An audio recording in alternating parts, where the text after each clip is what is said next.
Hello dear students, welcome to education rise. प्रिय विद्यार्थियों, आज अपन पढ़ेंगे हिंदी का अपना पहला जो चैप्टर है जयशंकर प्रसाद जी की रचना कार्नेलिया का गीत। हमने देवसेना का गीत पहले ही पढ़ लिया है, तो आज की इस क्लास में अपन पढ़ेंगे कार्नेलिया का गीत। मैं थोड़ा सा आपको बैकग्राउंड बता दूं ताकि आपको चैप्टर इजीली समझ में आ जाए। कार्नेलिया जो कि सिकंदर का सेनापति था, सेल्यूकस निकेटर, उसकी पुत्री थी कार्नेलिया। सिकंदर ने जब भारत पर आक्रमण किया था, तो ये लोग जब भारत पर आक्रमण करते हैं और यहाँ पर जो है ना, ये लोग जब भारत आते हैं तो सिंधु नदी को पार करने से उसकी सेना जो है वो मना कर देती है।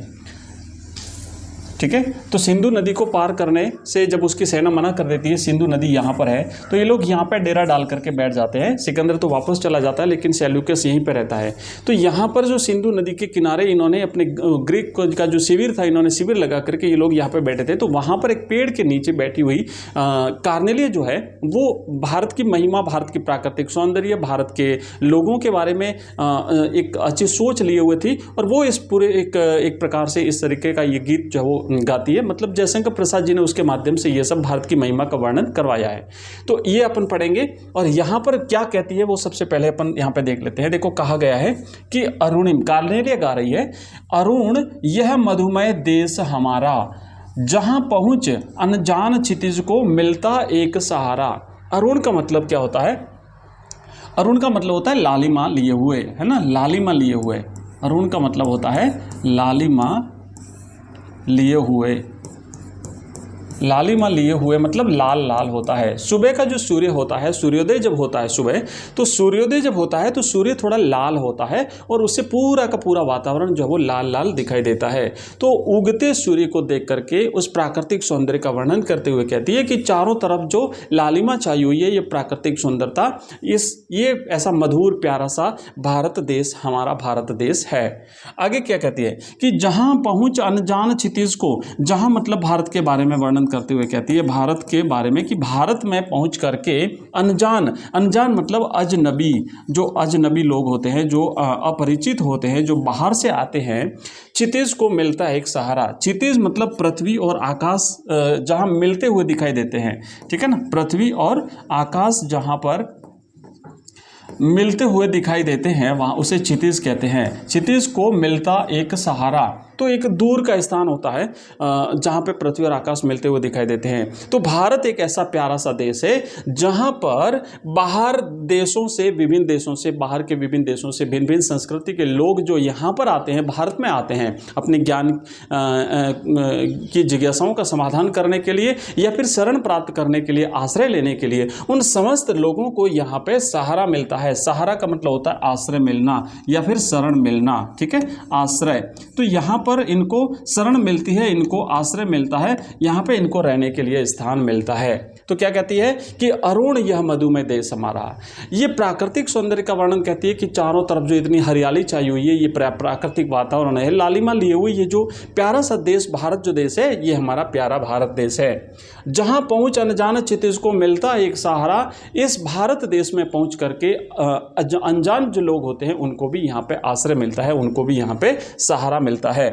नेक्स्ट आगे बढ़ते हैं, मैं थोड़ा इसका भावार्थ देख लेते हैं। देखो क्या कहा गया है कि सिंधु नदी के किनारे ग्रीक शिविर में, वहां पे जो इन्होंने जो शिविर लगाया था, उस ग्रीक शिविर में एक वृक्ष के नीचे बैठी हुई कार्नेलिया भारत के प्राकृतिक सौंदर्य से प्रभावित होकर के इस गीत के माध्यम से अपने भावों को व्यक्त करते हुए कहती है कि प्रातःकालीन अरुणिमा से युक्त, यानी लालिमा से युक्त हमारा यह भारत देश मधुर और मनोहारी है। मधुर मैंने मीठा, मनोहारी मैंने मन को हरने वाला, मन को आकर्षित करने वाला। तो अपने भारत, वो भी भारत को अपना मानती है, भारत की प्रशंसा कर रही है। विश्व के विभिन्न देशों से आने वाले अनजान लोगों को यहाँ शरण मिलती है। आगे इस अगली पंक्ति में कहा गया ना कि जहां पहुंच अनजान क्षितिज को मिलता एक सहारा, यह देश जिज्ञासाओं और शरणार्थियों को सहारा देता है। जो जिज्ञासु लोग हैं और जो शरणार्थी हैं, जो शरण लेने के लिए आए हैं विश्व के विभिन्न देशों से, विभिन्न परेशानियों से, तो उन्हें भी यहाँ पर सहारा मिलता है। ऐसा प्यारा सा देश हमारा भारत देश है। नेक्स्ट अगला पद अपन पढ़ेंगे। अगली पंक्ति में क्या कहती है यहाँ पे, सरस तामरस गर्भ विवाह पर, सरस तामरस गर्भ विवाह पर नाच रही तरु शिखा मनोहर, छिटका जीवन हरियाली पर, छिटका जीवन हरियाली पर मंगल कुमकुम सारा। लघु सूर धनु से पंख पसारे, शीतल मलय समीर सहारे, उड़ते खग जिस और मोह किए, समझ नीड़ निज प्यारा। तो देखिए यहाँ पे क्या कहा है, थोड़ा सा एक बार अपन कठिन शब्दार्थ देख लेते हैं, उसके बाद में आपको इसकी व्याख्या कराता हूँ। सरस का मतलब होता है रस से भरा हुआ, सरस मैंने मीठा ने रस, रस रस से भरा हुआ, ठीक है, रस से भरा हुआ। तो सरस का मतलब होता है रस से भरा हुआ।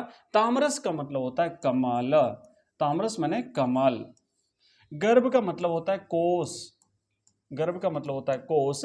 विभा का मतलब होता है प्रकाश, प्रकाश कांति चमक, है ना, प्रकाश। पर नाच रही है तरु शिखा पेड़ की डाली, पेड़ की ऊपरी चोटी। और मनोहर का मतलब होता है मन को हरने वाला, मन को आकर्षित करने वाला।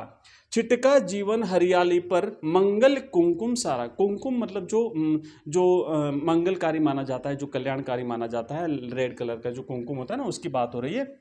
सूर्य की किरणें जो चारों तरफ हरियाली पर फैली हुई है, उसको यहाँ पे माना गया है। आगे कहते हैं लघु सूरधनु, लघु मैंने छोटा, लघु का मतलब होता है छोटा, और सूरधनु का मतलब होता है इंद्रधनुष। सूरधनु मैंने इंद्रधनुष। तो छोटे छोटे इंद्रधनुष के समान पंख, मैंने उसके जो पक्षियों के जो पंख होते हैं, पंख पसारे, पसारने का मतलब होता है फैलाना, पंख पसारे, पंख फैलाना, ठीक है। और शीतल मैंने ठंडा, मलय यानी चंदन मिश्रित जो ठंडी जो हवा होती है, शीतल जो हवा होती है, उसको मलय कहा गया है। मतलब दक्षिण भारत में आपने देखा होगा एक मलयगिरी पर्वत जैसे कि होता है, कहते हैं। और वहाँ से जो वहाँ चंदन के बहुत सारे वृक्ष पाए जाते हैं, तो चंदन के बड़े वन हैं, और वहाँ से जो हवा आती है वो चंदन जो सुगंधित हवा होती है, उसकी हवा को लिए हुए होती है। समीर मैंने हवा, सहारे मैंने का आश्रय लेकर के, सहारे सहारे। उड़ते खग, खग मैंने पक्षी, खग का मतलब होता है पक्षी। जिस और मोह किए, समझ नीड़ निज प्यारा। नीड़ का मतलब होता है घोंसला, नीड़ का मतलब होता है घोंसला यानी अपना घर, निज मैंने अपना, ठीक है। तो अब देखो यहाँ पे क्या कहता है, यहाँ पर जो है उसके माध्यम से यहाँ पे कवि क्या कहता है कि कार्नेलिया जो है, कार्नेलिया भारत के प्राकृतिक सौंदर्य से प्रभावित होकर के, उसने भारत की जो प्राकृतिक सौंदर्य देखा उससे अभिभूत हो जाती है, और इस गीत के माध्यम से अपने भावों को व्यक्त करते हुए कहती है कि इस देश में प्रातःकालीन सूर्य वृक्षों की फुनगियों की हरियाली पर अपनी लालिमा बिखेरता है। सुबह सुबह जब सूर्योदय होता है और उस समय सूर्य लाल होता है, तो उसका जो लाल लाल प्रकाश होता है वो वृक्षों पर, वृक्षों की जो डालियां होती है, वृक्षों की जो ऊपरी चोटी होती है, वहां पर जो सूर्य की किरणें पड़ती है तो चारों तरफ एक प्रकार से लालिमा छा जाती है। वृक्षों की शाखाओं से छनकर जब सूर्य की किरणें कमलों पर अपनी कांति बिखेरती है, जो सरोवर होते हैं उन सरोवरों में जो कमल के फूल उगे होते हैं, उन कमल के जो उनका जो कोष होता है, उस कोष पर सूर्य की जो किरणें आती है वो वृक्षों से छन करके, वृक्षों के बीच में जहाँ से जगह होती है उसमें से जो उसकी किरणें आती है वो उस पर पड़ती है, तो ऐसा लग रहा है कि जैसे ये मानो नृत्य कर रही है। तो ऐसा प्रतीत होता है कि मानो वे पुष्पों पर नृत्य कर रही होती है और जीवन की हरियाली पर मांगलिक कुमकुम बिखरा गया है। आगे बढ़ते हैं, नेक्स्ट अपना इसका पढ़ लेते हैं अपन। अगले पद में देखो लिखा हुआ है, हाँ ठीक है, अगले में देखो यहाँ पे क्या कहा गया कि दूर दूर के विभिन्न पक्षी, है ना, लघु सूरधनु से पंख पसारे। तो लघु सूरधनु से पंख पसारे, मलय समीर सहारे। तो यहाँ पे क्या कहता है कि दूर दूर के विभिन्न पक्षी जो है अपने छोटे छोटे इंद्रधनुषी पंखों को पसार करके, पसारना मतलब फैलाना, फैला करके सुगंधित वायु के सहारे इस देश की ओर आते हैं। मतलब वो भी भारत देश की तरफ जाते हैं, भारत को अपना घर मान करके वो भी भारत की तरफ आते हैं, मानो यह देश ही उनका नीड़ हो, उनका घोंसला हो। भाव यह है कि विभिन्न देशों की भिन्न भिन्न सभ्यता, संस्कृति, भाषा, वेशभूषा, आचार विचार वाले व्यक्ति यहाँ आते हैं और आश्रय पाते हैं, यहाँ आते हैं और शरण पाते हैं। नेक्स्ट आगे बढ़ते हैं, अगला पद अपन देखेंगे। अगले पद में यहाँ पे कवि ये कहता है, हाँ यहाँ पे कवि क्या कहता है कि बरसाती आंखों के बादल बनते जहां भरे करुणा जल। आगे कहता है कि लहरें टकराती अनंत की पाकर जहां किनारा, हेम कुंभ ले उषा सवेरे भरती ढुलकाती सुख मेरे, मदिर ऊंगते रहते जब जगकर रजनी भर तारा। अब देखिए बरसाती आंखों के बादल, कहने का भाव यह है कि यहाँ के जो लोग हैं, भारत के लोगों के बारे में वर्णन करते हुए कहती हैं कि भारत के लोग बड़े करुणामयी हैं, बड़े दयालु लोग हैं। वो दूसरों के दुख से द्रवित हो जाते हैं, दूसरों के दुख से प्रभावित हो जाते हैं, और दूसरों के दुख से जब दुखी होते हैं तो उनकी आंखों से आंसू गिरते हैं, और वो आंसू वाष्प बनकर, भाप बनकर के बादल बन जाते हैं, और फिर बादल बन करके जो बारिश करते हैं वो चारों तरफ हरियाली बिखेरती है। तो क्या कहता है कि बरसाती आंखों के बादल बनते जहां भरे करुणा जल। तो बादल, जो बादल हैं वो एक प्रकार से इनके आंखों से बरसने वाला जो आंसू हैं, उन आंसुओं से वाष्प बन करके ये बादल बनते हैं, और बादल बन करके फिर जो है वो करुणा भरा जल बरसाते हैं, बारिश करते हैं। लहरें टकराती अनंत की पाकर जहां किनारा, यहां पे ये कह रही है कि जो समुद्र है, जैसा कि भारत के दक्षिण में जो समुद्र है, तो समुद्र की जो अनंत लहरें होती है वो भी यहाँ पर किनारे पर आकर के जब टकराती है तो वो भी शांत हो जाती है, उन्हें भी जो है वो यहाँ आकर के शरण मिल जाती है, किनारा मिल जाता है। तो यहाँ पर कहने का मतलब है कि दूर दूर से आकर के लोग यहाँ पर आश्रय प्राप्त कर लेते हैं।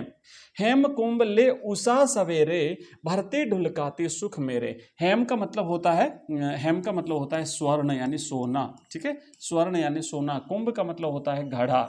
हेम कुंभले, उषा मैंने जो सवेरा होता है, उषा जो होती है सवेरा, प्रातः काल जो होता है उसकी बात करती है। भरती ढुलकाती सुख मेरे।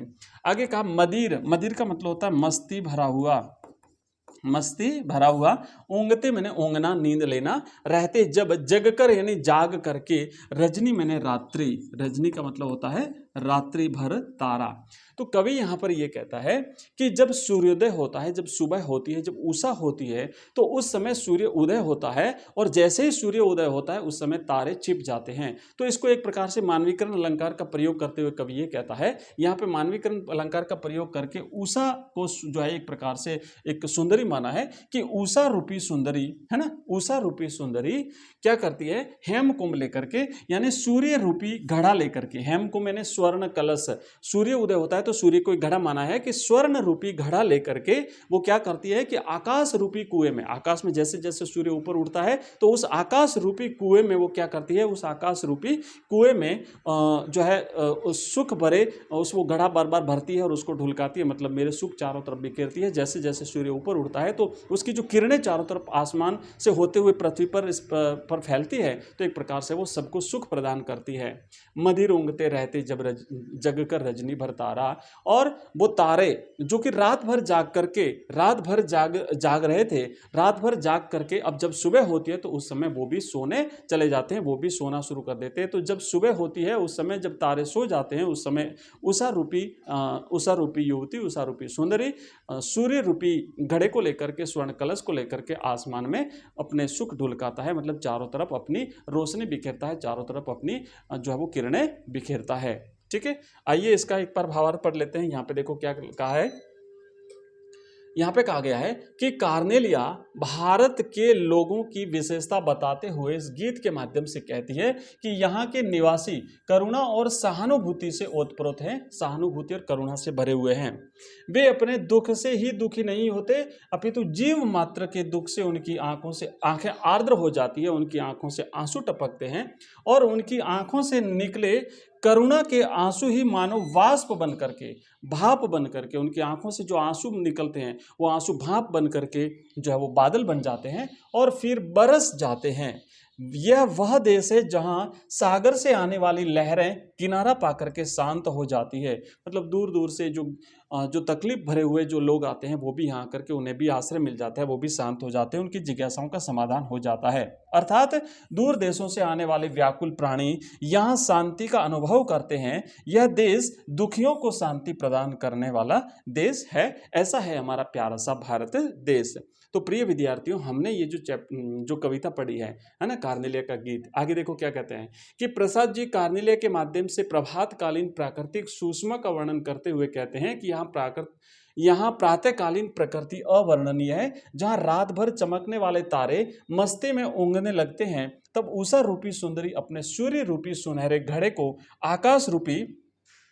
आकाश रूपी कुएं में डूबो करके जल लाती है और सुख बिखेरती जाती हैं। भाव यह है कि सूर्योदय होता है तो तारे छिपने लगते हैं और चारों ओर सुखद अनुभूति होने लगती है। ठीक है, तो ये हमने पढ़ा कार्नेले का गीत। और इसकी पीडीएफ अगर आप प्राप्त करना चाहते हो, है ना, अगर इसकी पीडीएफ आप प्राप्त करना चाहते हो तो आप हमारा ऐप डाउनलोड करिए। एजुकेशन राइज नाम से ऐप है, प्ले स्टोर पर आपको मिलेगा एजुकेशन राइज। ठीक है, एजुकेशन राइज नाम से हमारा ऐप है, ये आपको प्ले स्टोर पर मिलेगा, जहाँ पर हमने कंप्लीट कोर्स बनाया है हिंदी साहित्य का। वहाँ पर आपको चैप्टर वाइज सारे टॉपिक मिल जाएंगे और इसके बाद जो अपना व्याकरण वगैरह वो जो कुछ भी है वो भी अपन उसमें पढ़ते हैं। पीडीएफ आपको मिलेगी, वीडियो लेक्चर वहाँ पे मिलेंगे, एमसीक्यूज मिलेंगे, प्रश्न आंसर मिलेंगे, सब कुछ आपको वहाँ पे मिलेगा। इसके अलावा बाकी जो सब्जेक्ट है history, Hindi, political science, English, सब कुछ आपको वहाँ पर मिलेगा। तो आप एक बार हमारा ऐप जरूर डाउनलोड करिए। इसके अलावा हमारा टेलीग्राम चैनल और हमारा व्हाट्सएप ग्रुप है, उसकी लिंक भी आपको इस वीडियो के डिस्क्रिप्शन में मिल जाएगी, आप वो भी ज्वाइन कर लीजिए। मिलते हैं नेक्स्ट वीडियो में, तब तक के लिए बाय, थैंक यू, धन्यवाद।